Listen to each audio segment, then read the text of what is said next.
Hello po, dito po meron lang tayong 1 kilong giniling. Dito po meron lang din tayong nilagay na 6 na buong bawang, giniling din natin. Tapos oyster, paprika, garlic powder, onion powder, pamenta, 4 na kutsarang asukal kasi ayoko masyadong sweet, toyo, at konting suka. Pampalasa, halu-haluin lang po natin at gagawa tayo ngayon ng skinless longganisa.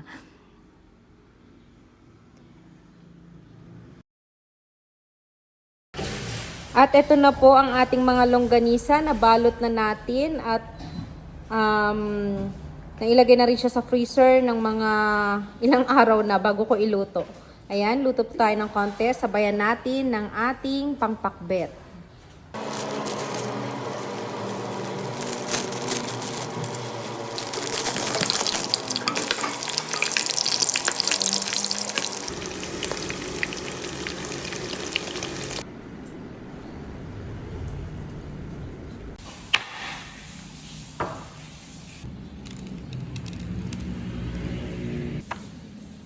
Ayan, luto na po ang ating garlic longganisa na not so sweet at ang ating pakbet na hindi na natin na-videohan ang pagkakaluto.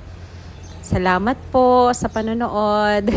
Magluto na rin po tayo ng homemade skinless longganisa.